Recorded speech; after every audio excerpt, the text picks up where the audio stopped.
Imagine waking up every single morning to the sound of a luxury SUV smashing into your trash, like it's part of a demolition derby. At first, I thought it was an accident.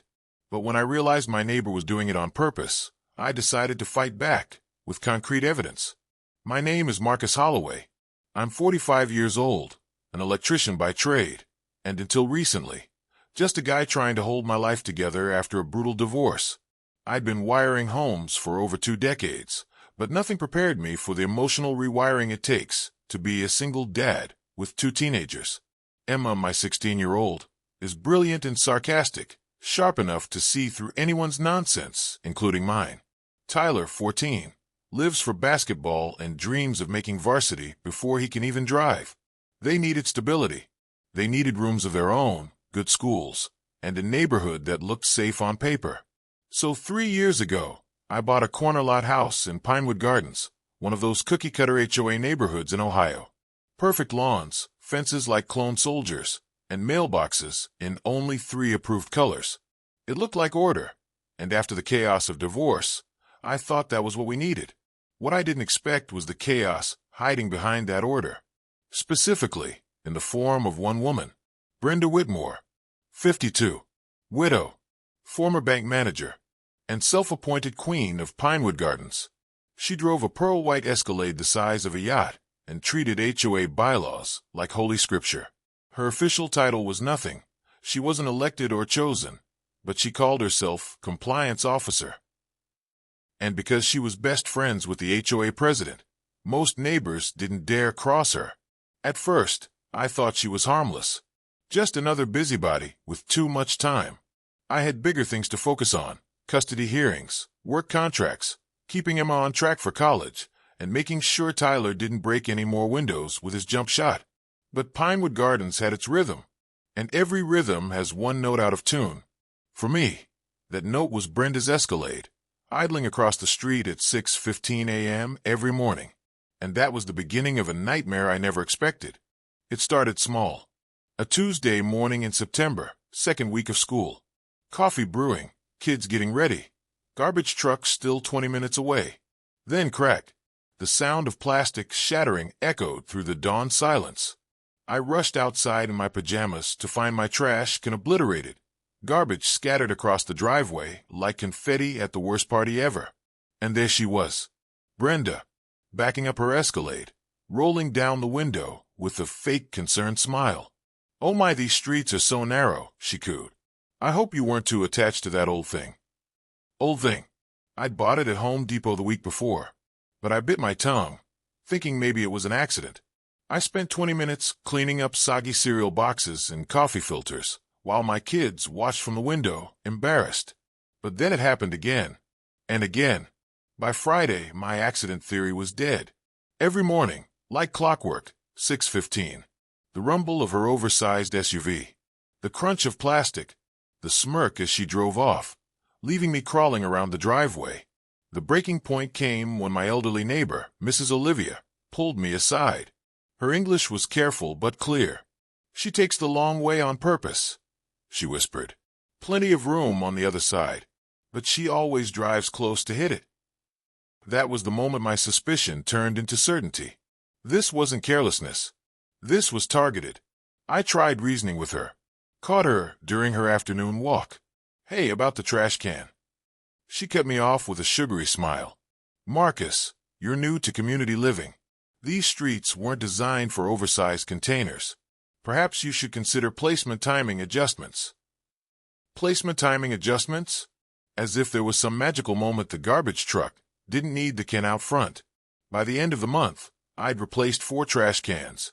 $92 gone. My kids were stressed. My custody evaluator was noting neighborhood instability.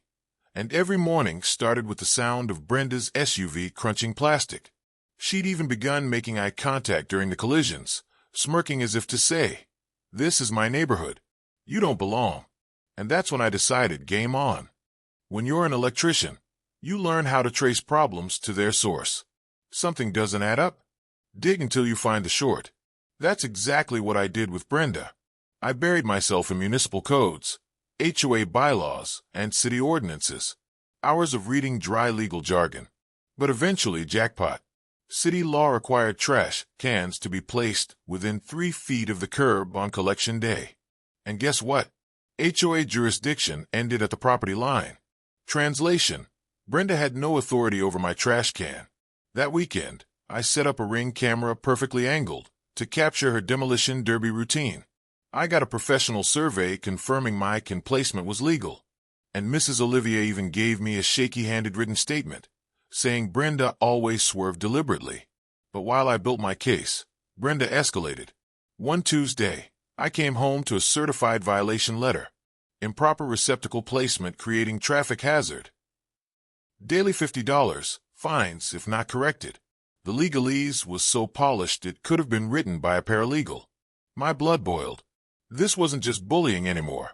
This was harassment, dressed up in official letterhead. Meanwhile, she flooded the neighborhood app with posts. Certain reckless homeowners are endangering children with corner obstacles. Her loyal followers chimed in. Most neighbors rolled their eyes, but the noise was growing. Then a friend at City Hall called me. "Marcus," he said, chuckling, "we just got 4 complaints about your corner. All submitted at 2:47 a.m., written by the same person. Care to guess who?" I didn't have to guess. By then, the evidence folder on my desk was thick enough to choke a horse. But even as I prepared for battle, I could see it in her eyes during our passing encounters. That smirk, that certainty she was untouchable. Brenda wasn't just trying to break my trash cans. She was trying to break me. But she didn't realize I'd already wired the circuit for her downfall. Brenda wasn't satisfied with smashing my trash cans. She wanted a full campaign. Next came violation notices about my lawn height. Apparently 2.75 inches instead of the regulation 2.5.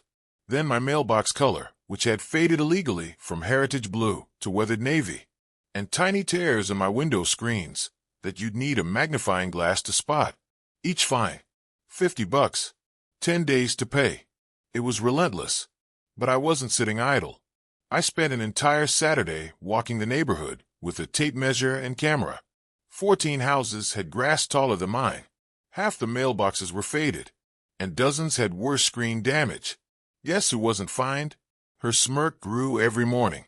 It wasn't about rules. It was about control. About reminding me this was her neighborhood. The more she pushed, the more determined I became. Neighbors started whispering. Mrs. Rodriguez muttered in Spanish at board meetings. Jim Torres, the maintenance guy, shook his head every time Brenda strutted in. Even the HOA president looked uneasy. But Brenda thrived on intimidation. And if intimidation didn't work, she had another weapon: harassment hidden behind bureaucracy. By mid-October, I was staring at $350 worth of violations, a thick file of complaints, and 2 kids asking if we had to move again. I knew one thing for sure: buying another plastic trash can wasn't the answer. That's when a conversation at Home Depot changed everything. I was at the contractor desk, venting to my buddy Dale. He listened, stirred his coffee with a paint stick, and smirked. "You know, Marcus," he said, "City Code doesn't say what material a trash can has to be made of. Plastic, metal, concrete. As long as it holds garbage, you're good." The idea hit me like a jolt of electricity.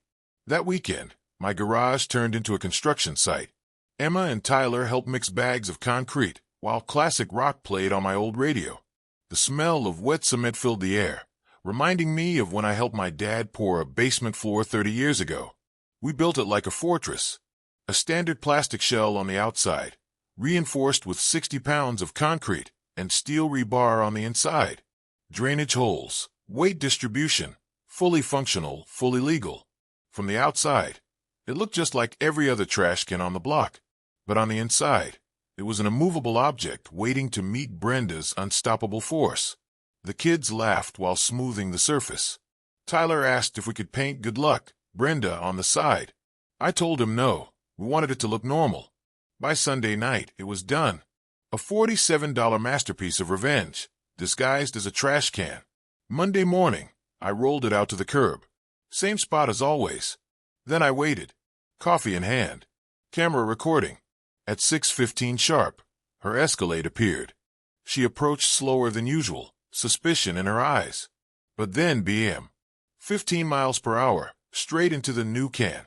Instead of the sickening crunch of plastic, there was a heavy thunk, followed by the screech of metal grinding against concrete. Her Escalade's running board bent like tin foil. The trash can didn't even flinch. I watched from the kitchen window, coffee warm against my palms, as Brenda sat frozen for 30 seconds. Then she backed up, revved her engine, tried again from a different angle. Same result. Another ugly screech. More damage. Trash can untouched. I almost laughed out loud. All legal. No violations. Just a homeowner upgrading his receptacle. That morning, my kids went to school smiling for the first time in weeks. But for Brenda, that was only the beginning. The next week, her desperation was obvious. Midnight. Mrs. Olivia called me whispering, "Marcus, she's in your driveway with a flashlight and a scale." The mental image nearly made me choke. Brenda, sneaking around at night, trying to weigh my trash can. Then came the city inspector. "Complain about unauthorized concrete structures," he said, clipboard in hand. 30 seconds later, he shook his head. "It's a garbage can. No violation." Denied again. But she didn't stop. She stalked my social media, cornered the maintenance guy at hardware stores, and even demanded the HOA board inspect my property. I responded with one line: "No access without a court order." Meanwhile, her Escalade was becoming a rolling billboard for my success. Dents, scratches, cracked headlights, all self-inflicted. Neighbors noticed. Kids at the bus stop joked about the lady fighting a trash can. My kids, they started laughing again. For me, it was vindication. For Brenda, it was obsession. But then came the twist. Patricia Lopez, the only reasonable board member, pulled me aside after a meeting. "Marcus," she whispered, "Brenda's been pushing contracts through. Always the same company. Whitmore Construction." The name hit me like a surge. I dug into public records. What I found made everything click. Whitmore Construction LLC, registered 6 months ago. Owners: Brenda and her late husband. Since then, the HOA had awarded them 7 contracts worth over $23,000. Always underbidding competitors, by just enough to win. Always approved by Brenda. It wasn't just harassment. It was fraud. My concrete trash can wasn't just resisting her SUV. It was blocking her cover-up. I printed everything. Registration documents. HOA minutes. Bank statements. The dots connected like red string on a detective board. Brenda thought she was fighting me over a trash can. What she didn't realize was she'd just exposed her own scam. Tuesday night. Community center. Packed to bursting. Over 100 neighbors, local reporters, even Channel 7's camera crew. I wheeled my concrete trash can inside as Exhibit A. The room erupted in nervous laughter. When my turn came, I stood tall. "This isn't about trash cans," I began. "This is about harassment, corruption, and stolen money." Then I laid it out. 57 documented collisions, captured on video. Fake violation notices. A GPS tracker I'd found under my truck. Spray paint vandalism. And finally, the contracts. 7 payouts, all funneled to Brenda's family company. The crowd gasped. Channel 7's cameras zoomed in. Brenda's face went pale. Then Officer Martinez walked in with a warrant for fraud and harassment. The room erupted. Brenda lost it, screaming about community standards, pointing at neighbors, racial undertones dripping from her words. She tried to tear my evidence boards before 2 neighbors restrained her. By the end of the night, the board voted unanimously. Brenda suspended. Financial audit launched. Game over. The fallout was swift.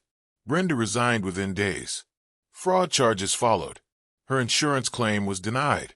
Whitmore Construction lost its license.